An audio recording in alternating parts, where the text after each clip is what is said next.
قربانی ہم اللہ کے لیے کرتے ہیں، نماز، دعا، زکوٰۃ بھی اللہ کے لیے، طواف بھی اللہ کے لیے، ہر عمل میں، ہر سنت میں درس توحید ہے۔ قربانی میں بھی درس توحید یہی ہے کہ ہم قربانی اللہ کے نام پر کرتے ہیں، اگر غیر اللہ کی قربانی دیں گے تو قبول نہیں ہوگی۔ تو اس کے بعد بھی جو بھی عمل کرنا ہے، نظر و نیاز ہے، طواف ہے، دعا ہے، وہ سب خالصتاً اللہ کے لیے۔ یہ قربانی کا ایک اہم پیغام ہے۔ الرحیم والفجر وليال عشر وقال النبي صلی اللہ علیہ وسلم افضل ایام الدنیا ایام العشر ای عشر ذی الحجہ۔ برادران اسلام، اللہ رب العزت کی توفیق سے، اس کے فضل و احسان سے آج کے درس میں ایک اہم موضوع پر گفتگو ہوگی۔ گفتگو سے پہلے من باب ترغیب ایک مثال میں اس موضوع کی اہمیت، افادیت کو بیان کرنا چاہوں گا۔ اگر کسی شخص کو کسی ادارے کی طرف سے، کسی فیکٹری کارخانے کی طرف سے، کسی انسٹیٹیوشن کی طرف سے یہ آفر ہو کہ آپ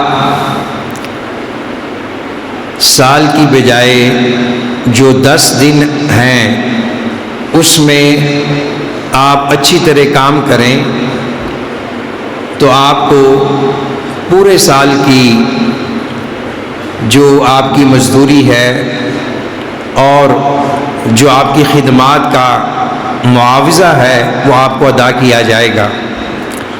کیا کوئی شخص یہ آفر ریجیکٹ کر سکتا ہے؟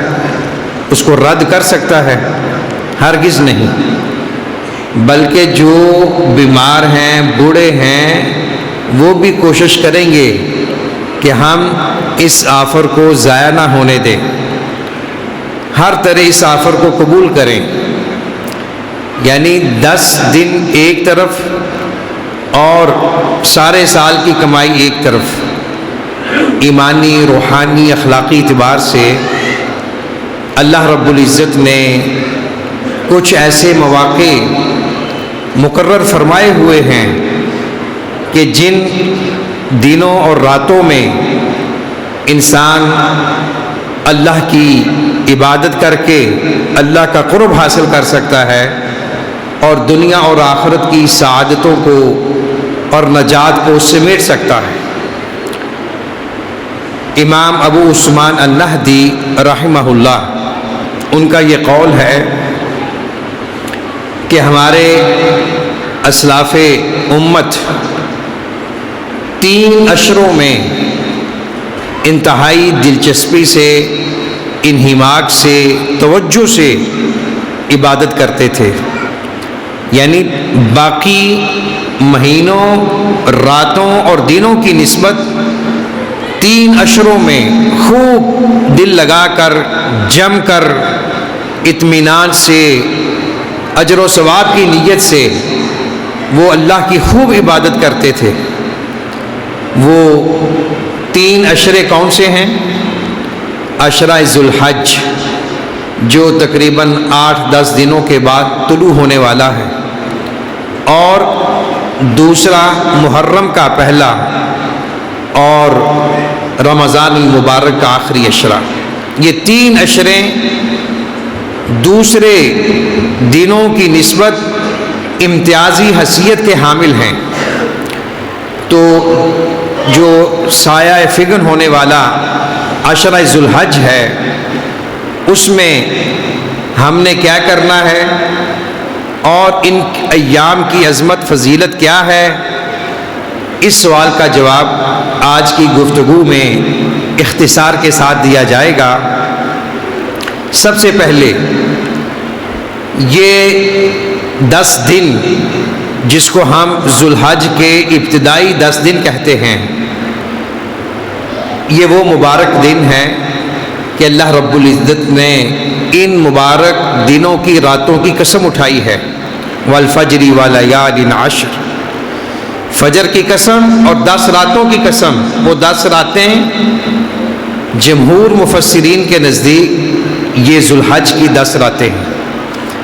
تو قسم اسی چیز کی اٹھائی جاتی ہے جس کی اللہ کے ہاں کوئی اہمیت ہے، کوئی حیثیت ہے، کوئی مقام و مرتبہ ہے۔ تو اللہ رب العزت نے ان 10 راتوں کی قسم اٹھا کر ان راتوں کی عظمت کو بیان کیا ہے، اور نبی اکرم صلی اللہ علیہ وسلم نے متعدد احادیث میں ان 10 دنوں کی عظمت کو بیان فرمایا ہے۔ آپ نے فرمایا کہ دنیا کے بہترین جو دن ہیں، یعنی اجر و ثواب کے اعتبار سے، وہ ذوالحج کے پہلے 10 دن ہیں، یہاں تک کہ ان 10 دنوں کے مقابلے میں جو جہاد ہے اس کا مقام و مرتبہ بھی ان سے بہتر نہیں ہے۔ جہاد جو کہ اسلام کی ایک کسوٹی ہے، چوٹی ہے، اور بہت بڑا عظمت فضیلت والا کام ہے۔ نبی اکرم صلی اللہ علیہ وسلم سے پوچھا گیا کہ ان 10 دنوں میں کیا گیا عمل کیا اس کے برابر جہاد کا عمل ہو سکتا ہے؟ آپ نے فرمایا نہیں، ہاں وہ شخص جو اپنے گھر سے سب کچھ لے کے نکل گیا، مال بھی، اپنی جان بھی، پھر وہ اللہ کی راہ میں شہید ہو گیا، یہ مقام شہادت ان 10 دنوں کے عمل کے برابر ہو سکتا ہے۔ اور اس میں بعض لوگ پریشان ہو جاتے ہیں کہ شاید جہاد کو ڈی گریڈ کیا جانا مقصود ہے، ہرگز نہیں۔ یہ اللہ رب العزت کی عطا ہے، اس کا فضل ہے، وہ جس کو چاہے نواز دے۔ جہاد ایک بہت کھٹن مرحلہ ہے، ایک مشکل صبر آزما کام ہے، اس کی اپنی عظمت اور فضیلت ہے، لیکن کچھ لوگ کمزور ہیں، بوڑھے ہیں، خواتین ہیں، بچے ہیں، جو جہاد میں بنفس نفیس شریک نہیں ہو سکتے، تو اللہ تعالیٰ نے ان کو یہ اعزاز بخشا ہے کہ وہ ان 10 دنوں میں اچھے عمل کریں گے تو ان کا مقام بھی انشاءاللہ ان سے اونچا ہو جائے گا۔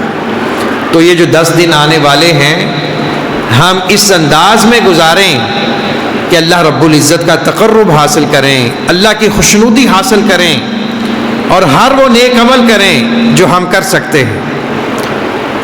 ان 10 دنوں میں یوم عرفہ ہے، یوم عرفہ جسے حج کا رکن اعظم کہا جاتا ہے۔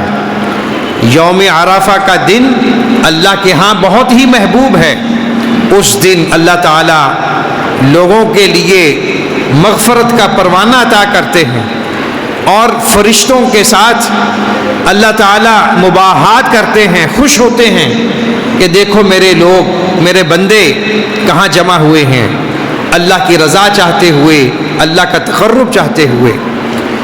اور ان 10 دنوں میں یوم النحر ہے، قربانی کا دن، یہ بہترین دن ہے، اور اس دن اللہ کو جو سب سے محبوب عمل ہے اللہ کے ہاں، جو عمل پسندیدہ ہے، وہ ہے اللہ کی راہ میں جانوروں کا خون بہانا، قربانی کرنا۔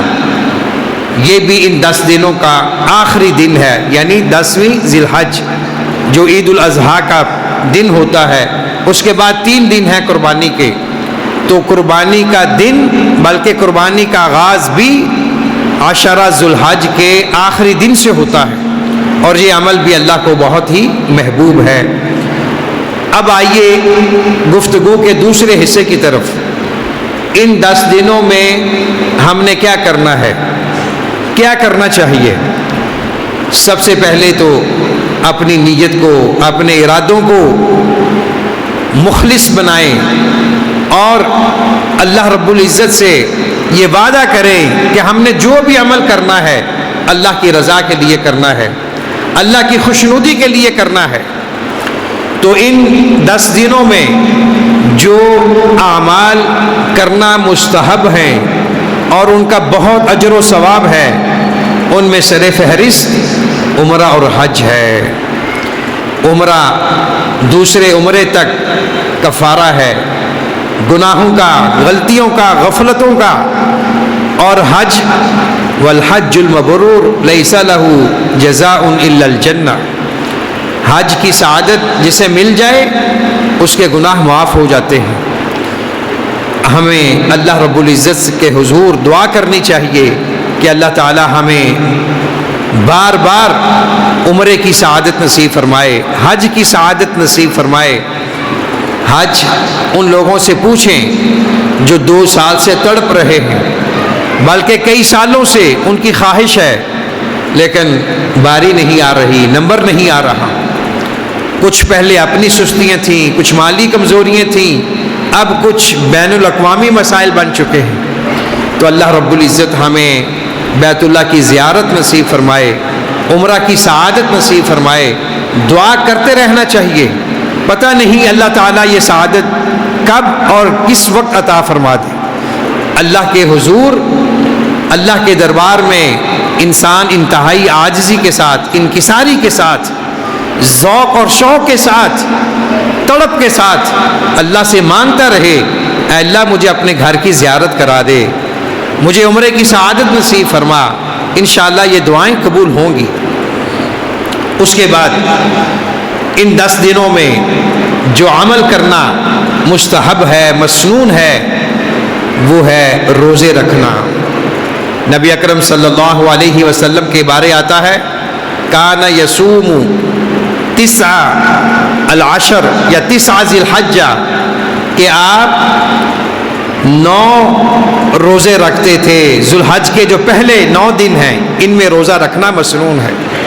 کوشش کریں 9 دن کے روزے رکھے جائیں، نہیں تو سوموار جمعرات کا جو روزہ ہے ان 9 دنوں میں آ رہا ہے وہ روزہ رکھنا چاہیے۔ اور اسی طرح جو یوم عرفہ کا روزہ ہے وہ بھی رکھنا چاہیے، اس کی بڑی فضیلت ہے۔ آپ صلی اللہ علیہ وسلم نے فرمایا، مجھے امید ہے کہ یوم عرفہ کا روزہ گزشتہ اور آنے والا 2 سالوں کے گناہوں کا کفارہ بن جائے گا۔ یعنی ایک دن کا روزہ 16 گھنٹے 15 گھنٹے آپ کچھ نہ کھائیں نہ پئیں اللہ کی رضا کے لیے، یوم عرفہ کا یعنی 9 ذی الحج کا، جمہور علماء کے نزدیک ہمارا جو کیلنڈر ہے اس کے مطابق جو 9 ذی الحج بنتی ہے اس کا یہ یوم عرفہ روزہ بنتا ہے۔ تو اس دن روزہ رکھنا مسنون ہے، اور اس سے پہلے کے جو دن ہیں ان کا روزہ بھی رکھا جا سکتا ہے، بلکہ مسنون ہے۔ گرمی کے دن ہیں، تمازت ہے، حرارت ہے، لیکن انشاءاللہ ان ایام میں جو روزے رکھے گا، دن لمبے ہیں، گرمی ہے، اجر بھی اسی قدر ہوگا۔ تو روزے کے اپنے فوائد ہیں، ایمانی اعتبار سے، اخلاقی اعتبار سے، روحانی اعتبار سے، تربیت اعتبار سے۔ ہم اپنے آپ اور بچوں کی یہ تربیت کریں کہ کم از کم مہینے کے 3 روزے رکھنے کی عادت بنائیں، جسے ایام 20 کہتے ہیں۔ 13، 14، 15 ہر عربی مہینے کے ان 3 روزوں کی بڑی اہمیت ہے۔ اسی طرح سوموار اور جمعرات کا روزہ رکھنا بھی مسنون ہے۔ تو یوم عرفہ کا روزہ رکھا جائے۔ اس کے بعد اس مہینے میں یا اس ذی الحج میں کثرت کے ساتھ ذکر الہی کیا جائے۔ آپ صلی اللہ علیہ وسلم نے ایک حدیث میں فرمایا کہ یہ ایام اجر و ثواب کے لحاظ سے، پاکیزگی طہارت اعمال کے لحاظ سے یہ بہترین دن ہے۔ فَأَكْثِرُوا فِيهِنَّ مِنَ التَّهْلِيلِ وَالتَّكْبِيرِ وَالتَّحْمِيدِ، کہ ان دنوں میں کثرت کے ساتھ لا الہ الا اللہ کا ورد کیا کرو، اللہ اکبر کا ذکر کیا کرو، الحمدللہ کا ذکر کیا کرو۔ اسی طرح سبحان اللہ والحمدللہ ولا الہ الا اللہ واللہ اکبر ولا حول ولا قوت الا باللہ العلی العظیم، یہ تسبیحات پڑھنی چاہیے، اور جو صبح و شام کے اذکار ہیں انہیں کثرت سے پڑھنا چاہیے۔ ذکر الہی سے اللہ کی طرف سے مدد ملتی ہے، اطمینان ملتا ہے، اللہ کی معیت حاصل ہوتی ہے، فرشتوں کی صحبت حاصل ہوتی ہے۔ فاذکرونی اذکرکم واشکروا لی ولا تکفرون۔ اللہ فرماتے ہیں مجھے یاد کیا کرو، میں تمہیں یاد کروں گا۔ کس قدر عظمت ہے ذکر الہی کی، اور یہ نماز بھی ذکر الہی کی ایک مجسم صورت ہے، جامع شکل ہے۔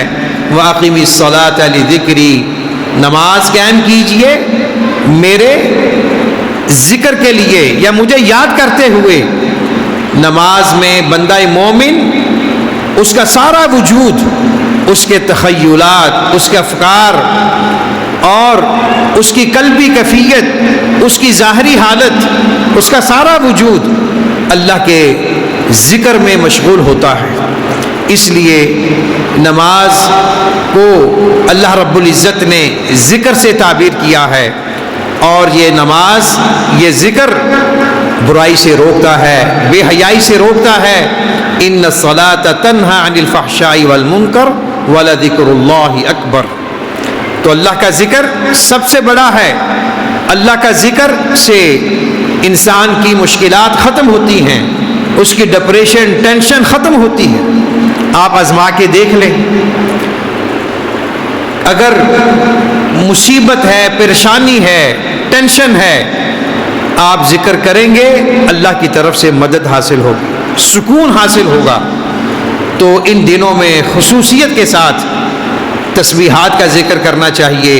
باقی جو مسنون اذکار ہیں، صبح و شام کے اذکار ہیں، بالخصوص وہ اذکار جو نماز کے بعد پڑھنا مسنون ہیں، مثلا آیت الکرسی، تینوں کل شریف جسے معوذات کہتے ہیں، قل هو اللہ احد، قل اعوذ برب الفلق، قل اعوذ برب الناس، ان صورتوں کا ورد کریں، اپنے اوپر دم کریں، بچوں پر دم کریں۔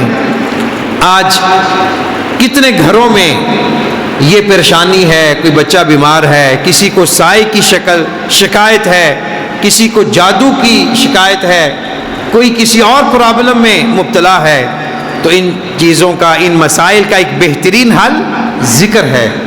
اور ذکر کا کیا معنی ہے؟ اللہ کی یاد کو اپنے دل میں بسا لینا۔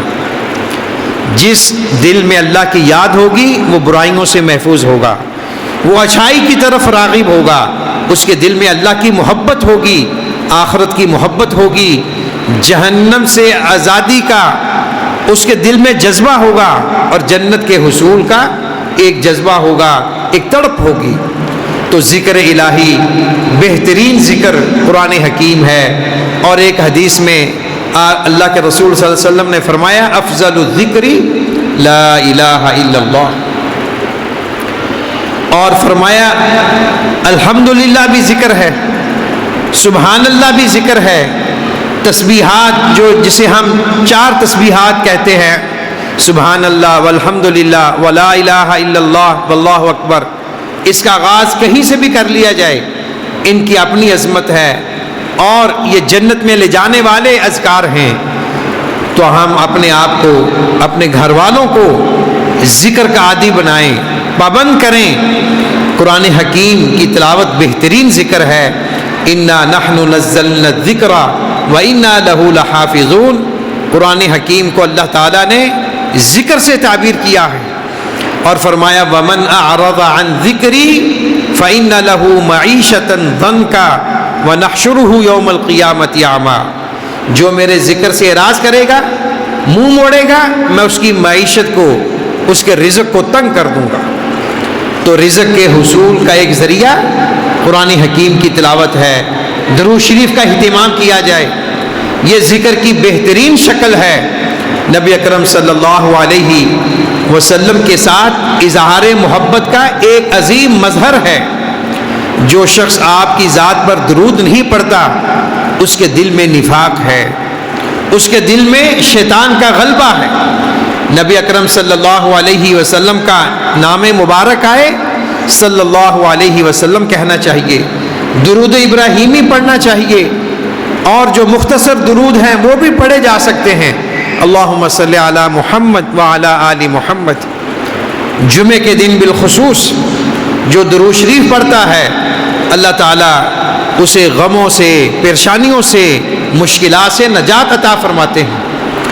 شاہ ولی اللہ محدث دہلوی رحمہ اللہ وہ ایک جگہ لکھتے ہیں کہ اللہ تعالیٰ نے ہمارے خاندان کو جو بھی عظمت، ترقی، کمال عطا فرمایا ہے وہ درود شریف کی بدولت عطا فرمایا. درود شریف کیا ہے؟ اللہ کا حکم ہے، اللہ کے حکم پر عمل ہے، نبی اکرم صلی اللہ علیہ وسلم کے ساتھ اظہار محبت ہے، اور آپ کے امت پر جو حقوق ہیں ان حقوق میں سے ایک اہم حق یہ ہے کہ ہم آپ کی ذات مبارک کو، آپ کے اسم مبارک کو زبان پہ بار بار لائیں، دل میں بسائیں. جس کسی سے محبت ہو جاتی ہے انسان اس کا تذکرہ کرتا ہے بہانوں سے، مختلف اسالیب میں، تو اللہ کے رسول صلی اللہ علیہ وسلم کی یاد دل میں بسانے کا ایک بہترین طریقہ یہ ہے کہ درود شریف کا اہتمام کیا جائے. درود شریف کے صیغے مختلف احادیث سے ثابت ہیں. بہترین درود کیا ہے؟ درود ابراہیمی جو ہم نماز میں پڑھتے ہیں. یہ بچوں کو سکھائیں، اور ان 10 دنوں میں جو اہم کام کرنے ہیں ان میں سے 2 سن لیں. ایک ہے صدقہ و خیرات. صدقہ و خیرات، اس سے انسان کو عذاب قبر سے نجات ملتی ہے. عالم حشر میں یہ صدقہ اس کے لیے سایہ فگن ہوگا، اس کے لیے سایہ بنے گا. اور صدقہ اللہ کی راہ میں کرنا، اس کی مختلف شکلیں ہیں. ایک ہے واجبی فرض اور ایک ہے نفلی. زکوٰۃ کی صورت میں یہ واجب ہے. اپنے اوپر، بچوں کے اوپر خرچ کرنا یہ بھی ایک صدقہ ہے. انسان اپنی ذاتی ضروریات کے لیے، گھر کی ضروریات کے لیے خرچ کرتا ہے، اسے بھی صدقہ سے تعبیر کیا گیا ہے. اور دوسروں کو دینا، غریبوں کو، مسکینوں کو، یہ بھی صدقہ ہے. اور جو انسان اللہ کی راہ میں جب بھی دے اسے چاہیے کہ وہ اس کا آغاز اپنے گھر والوں سے کرے، اپنے غریب رشتہ داروں سے کرے. کیوں؟ اس میں صلہ رحمی بھی ہے اور صدقے کا اجر و ثواب بھی ہے. تو صدقہ حتی الامکان کیا جائے ان 10 دنوں میں کثرت کے ساتھ.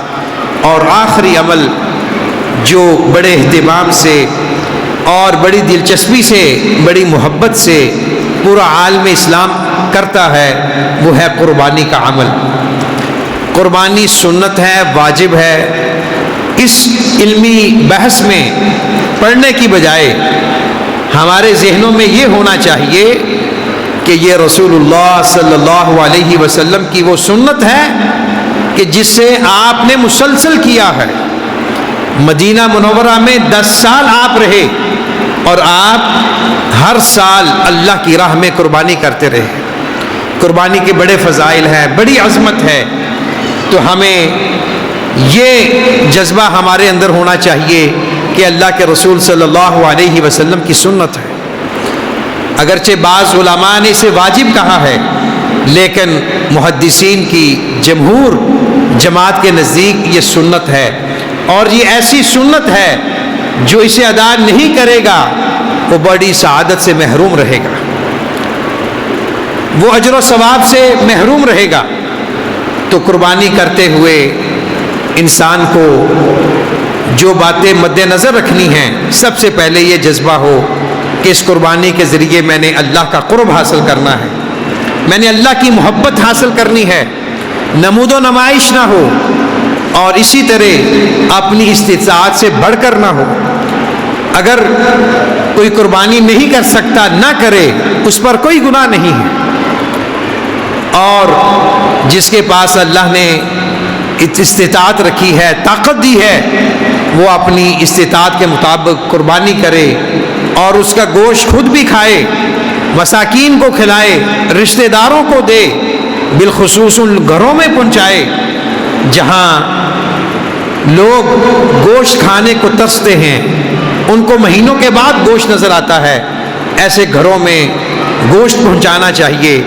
اور یہ بھی ایک مستحب عمل ہے، اگر آدمی اللہ کی توفیق سے اللہ کی محبت میں رسول اللہ صلی اللہ علیہ وسلم کی سنت کو زندہ کرتے ہوئے ابو الانبیاء حضرت ابراہیم علیہ السلام کی سنت پر عمل کرتے ہوئے قربانیاں کر رہا ہے، تو کیا ہی اچھا ہو کہ ایک قربانی ایسے گھر میں بھیج دے جو قربانی نہیں کر رہے۔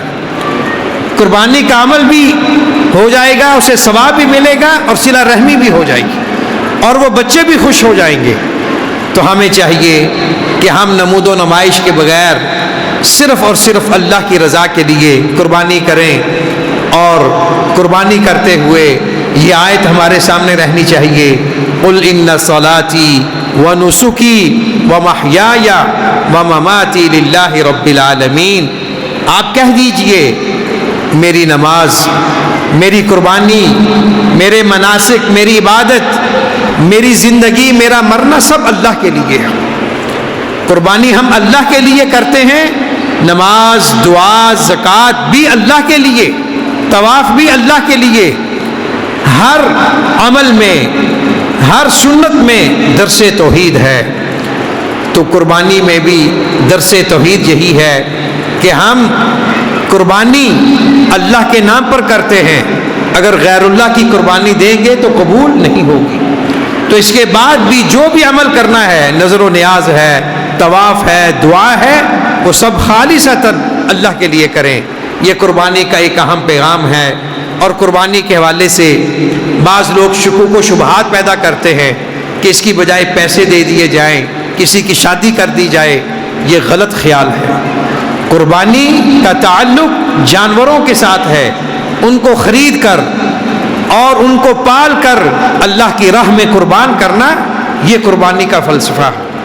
اس کی جگہ پیسے دینے ہوتے تو اللہ کے رسول صلی اللہ علیہ وسلم اور حضرات صحابہ کرام بھی پیسے دے سکتے تھے۔ تو قربانی کے بارے میں مختلف قسم کے شکوک و شبہات پیدا کیے جاتے ہیں، اس سے ماحول میں آلودگی ہوتی ہے، تعفن پھیلتا ہے، جانور کم ہوتے ہیں، یہ سارے وسوسے ہیں، توہمات ہیں، کوئی حقیقت نہیں ہے۔ اگر دیکھا جائے قربانی کے عمل سے لاکھوں لوگوں کا روزگار جڑا ہوا تھا، اور بہت سے لوگ سال بھر اپنے جانوروں کی تربیت کرتے ہیں، ان کو پالتے ہیں تاکہ قربانی میں وہ کام آئیں، سیل پرچیز ہوتی ہے، بہت سے غریبوں کو پیسے ملتے ہیں اور بہت سے غریبوں کو گوشت ملتا ہے۔ یہ قربانی کا عمل ہم نے صرف اللہ کی رضا کے لیے کرنا ہے۔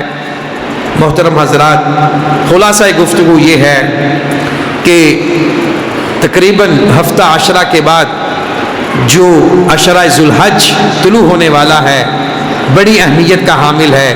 کوشش کیجئے ان 10 دنوں میں ہر اچھا عمل کریں، جو بھی استطاعت ہے، بالخصوص نماز کی پابندی کریں، بچوں کو کروائیں، اور فرض نماز کے ساتھ 2 نوافل ادا کریں۔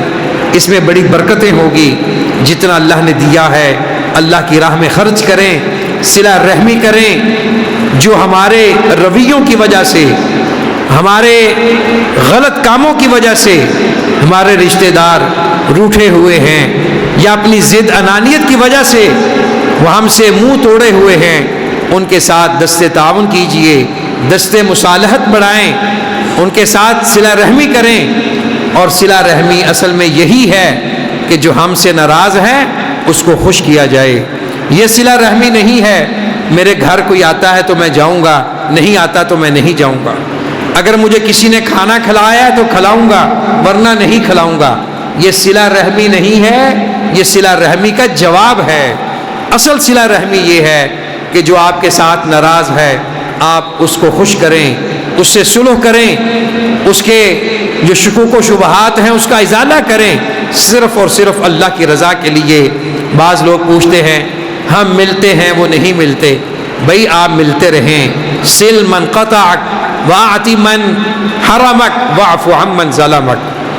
یہ حدیث کہنا، سننا، سنانا آسان ہے، لیکن اس پر عمل کرنا بڑا مشکل ہے کہ کہ جو آپ سے قطع تعلقی کر رہا ہے آپ اس سے جڑتے رہیں، صلہ رحمی کرتے رہیں، اور جو آپ سے زیادتی کر رہا ہے آپ اس کو معاف کرتے جائیں، جو آپ کے حق کو نہیں دے رہا آپ اس کا حق دیتے رہیں۔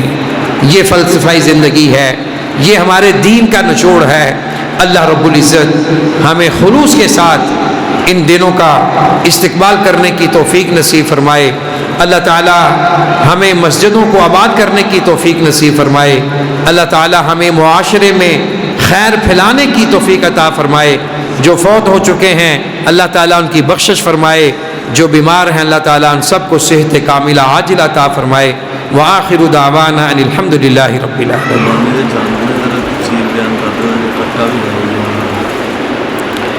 چلو باقی انشاءاللہ العزیز جو مزید قربانی کے مسائل احکام ہیں وہ انشاءاللہ مولانا عبید اللہ عصری صاحب، عبید الرحمن عصری صاحب انشاءاللہ وہ اپنے دروس میں وہ تفصیل سے بیان کریں گے، تو آپ ذوق شوق سے ان کی کلاس کو اٹینڈ کیا کریں۔ ماشاءاللہ ترجمہ قرآن کی کلاس کا آغاز ہو چکا ہے، صبح کا درس ہو رہا ہے، تو آپ ان مجالس سے مستفید ہوں، ان دروس سے انشاءاللہ بڑی برکتیں حاصل ہوں گی۔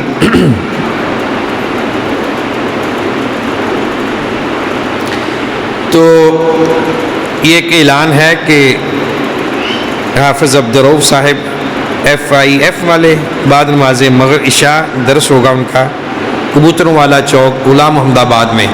تو اللہ رب العزت ہمیں خلوص عطا فرمائے، اور اللہ کی توفیق سے اس مسجد میں تعلیم و تربیت کے حوالے سے پروگراموں کا آغاز ہو چکا ہے۔ میں رپورٹس لیتا رہتا ہوں، بالخصوص جو ایک نئی کلاس کا آغاز کیا ہے عصر سے مغرب تک، اسکول کی کالج کی کلاس، اس میں ابھی تک اہل محلہ کی دلچسپی بھرپور نہیں ہے۔ آپ کو ایک بہترین ٹیچر دیا گیا ہے، آپ اس سے موقع سے فائدہ اٹھائیں۔ شعبہ حفظ ماشاءاللہ جاری ہے، ناظرہ قرآن کلاس میں اپنے بچوں کو بھیجیں، اور جو صبح کا درس ہو رہا ہے اس میں شامل ہوں، جو ہفتے میں 3 دن ترجمہ قرآن کلاس اس میں آپ شامل ہوں۔ خواتین کا درس شروع ہو چکا ہے۔ اللہ تعالیٰ ان تمام اعمال میں برکت عطا فرمائے، خلوص عطا فرمائے، اور جو ہمارے برادران حاجی محمود صاحب، حاجی مقصود صاحب، نثار صاحب اور دیگر ہمارے بھائی احباب، شیخ آصف صاحب، مولانا عصری صاحب، قاری ناصر صاحب اور قاری عثمان صاحب جو خدمات سر انجام دے رہے ہیں، اللہ تعالیٰ ان کی خدمات کو قبول فرمائے۔ جو بھائی مسجد میں آتا ہے اللہ تعالیٰ اس کا آنا قبول و منظور فرمائے، اور ہم سب کے لیے اس مجلس کو ہمارے لیے وسیلہ نجات بنائے، ذریعہ سعادت بنائے، توشہ آخرت بنائے۔ جو ہم نے کہا سنا ہے اللہ تعالیٰ خلوص کے ساتھ عمل کی توفیق نصیب فرمائے۔ وآخر دعوانا ان الحمد للہ رب العالمین۔